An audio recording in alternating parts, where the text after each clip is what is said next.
గత 5 రోజుల క్రితం చంద్రగిరి మాజీ ఎమ్మెల్యే చెవిరెడ్డిపై పోలీసులు పెట్టిన ఫోక్సో కేసులో ఊహించని ట్విస్ట్ చోటు చేసుకుంది. తమ కూతురిపై అత్యాచారం జరగకుండానే జరిగిందని తప్పుడు ప్రచారం చేసి తమ కుటుంబ పరువుకు భంగం కలిగించారని ఆ బాలిక తండ్రి ఫిర్యాదు చేయగా కేసు పెట్టినట్టు పోలీసులు ఇదివరకే స్పష్టం చేశారు. అయితే తాము ఎవరి మీద పోలీసులకు ఫిర్యాదు చేయలేదని, నా బిడ్డకు అన్యాయం జరిగిందని నేనే చెవిరెడ్డి అన్నకు ఫోన్ చేసి పిలిచానని, నా బిడ్డను చూసి నాకు ధైర్యం చెప్పడానికి వచ్చిన చెవిరెడ్డి అన్నపై నేనెందుకు కేసు పెడతాను, మాకు అది పాపం కదా అంటూ యలమంద ఘటనలో బాధితురాలైన బాలిక తండ్రి రమణ స్పష్టం చేశారు. నారాయణ స్వామి మాట్లాడుతూ ఆత్మసాక్షిగా చెప్తున్నా, ఎస్సీలకు ఏ సమస్య వచ్చినా నేను పోరాడుతుంటానని. యలమంద ఘటనలో బాధిత కుటుంబం నా దగ్గరకు వచ్చారు. వారి ఆవేదనను అంతా విన్న తర్వాత అక్కడ జరిగిన వాస్తవాలు, పోలీసులు వీరికి చేసిన మోసాలు ప్రజలందరికీ తెలిసేలా చేయాలని తిరుపతికి తీసుకొచ్చానని అన్నారు. నా పేరు రమణ.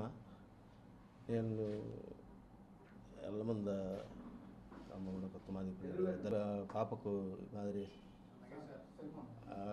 ఏం జరిగింటే అన్నను ఫోన్ చేసి రమ్మన్నాం. మేము మా భార్య అందరం, మేము మా పిల్లలు మేము ఫోన్ చేసి అన్నను రమ్మన్నాము. భాస్కర్ రెడ్డి ఆడికి వచ్చినాడు. మమ్మల్ని అడిగినాడు ఏం జరిగింది ఏమైనా విచారించుకున్నాడు. మేము చెప్పినాము జరిగిన సంగతి, అన్నయ్య మారి జరిగింది, వేరే వాళ్ళు ఎవరో తెలియదు కానీ గుర్తు తెలియని వ్యక్తుల పాపను మ్యారేజ్ చేసినారని చెప్పినాము. చెప్తే పాడికి లోపల పోయి చూసినాడు. చూసి పోలీసు వాళ్ళు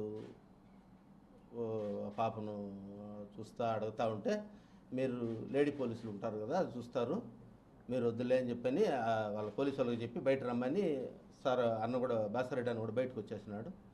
బయటకు వచ్చి మళ్ళా మీడియాతో మాట్లాడేటప్పుడు కూడా అన్నాడు, రమణ ఈ మాదిరి ఆడపాప విషయం కదా చూసుకొని మాట్లాడంటే కూడా, లేదులన్నా ఆ పాపకు తగిన దెబ్బలు అవన్నీ చూసి నేను బాధపడి, అన్న లేదులన్నా ఏమి ఇబ్బంది అయినా పర్వాలేదు కానీ వాడికి ఇట్లా చేసిన వాడికి మాత్రం శిక్ష పడాలి అని నేను అన్నతో కూడా చెప్పినాను.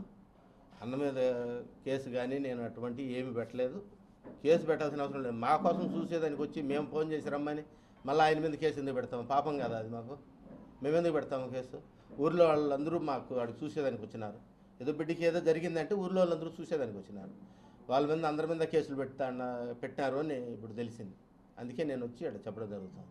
నేను ఊర్లో వాళ్ళ మీద ఎవరి మీద కేసు పెట్టలేదు. నా కేసు నేను ఎవరి మీద కేసు పెట్టలేదు, పెట్టాల్సిన అవసరం కూడా లేదు. ఎందుకు వాళ్ళు నా బిడ్డకి బాగాలేకపోతే చూసేదానికి వచ్చినారు, నేను ఎందుకు వాళ్ళ మీద కేసు పెడతాను? పాపం కదా అది. విషయం ఏంటంటే మీడియా ఎక్కువ ఇది చేస్తారు, పేపర్ మీద సంతకం పెట్టమని సంతకం పెట్టించుకున్నాను నా దగ్గర.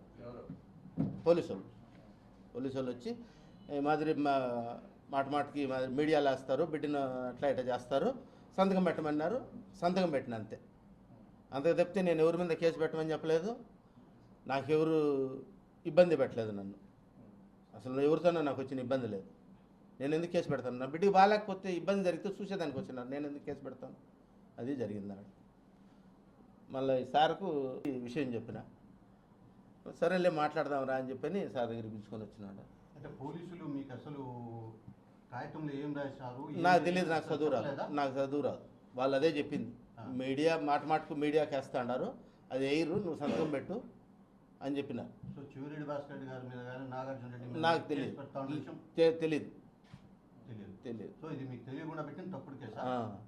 తెలియకుండా పెట్టింది. నేను ఎవరి మీద, నేను ఆయన మీద, భాస్కర్ రెడ్డి మీద కానీ నాగార్జున రెడ్డి మీద కానీ ఇంకో ఆయన ఊర్లో ఉండే వాళ్ళు అందరి మీద కూడా నేను ఎవరి మీద చెప్పలేదు నేను కేసు పెట్టాలి. నేను చెప్పలేదు కేసు పెట్టను. సో ఇప్పుడు ఆ కేసు మీరు వెనక్కి తీసుకుంటారా? అంటే మీరు తెలియకుండా పెట్టారు కదా? తెలియకుండా పెట్టినారు కదా, మరి నేను ఎందుకు పెడతాను? నేను చెప్పింటే కదా మీరు పెట్టాలి, నేను చెప్పలేదు. జరిగిన వాస్తవం అది. నేనైతే చెప్పలే కేసు పెట్టమని ఎవరికి. లేదు, అతనికి ఎటువంటి సంబంధం లేదు, కష్టపూర్వకంగా ఆయన ఏం మాట్లాడలేదు. ఆ భాస్కర్ రెడ్డి అని కూడా ఎటువంటి పరిస్థితులు ఆడికి వచ్చిద్దో మీ బిడ్డకి ఇది అన్యాయం జరిగిందని మమ్మల్ని ఎప్పుడూ అనలేదు.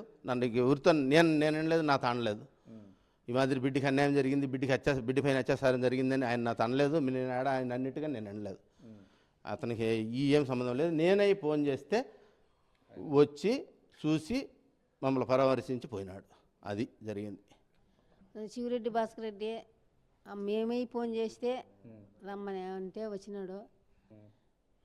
మాకు ఆ కేసు మాకు తెలియదు. ఈడియో మీద సంతకం పెట్టమన్నారు, పెట్టినాము. పెట్టే చేసినాడు మా ఇంటి ఆయన.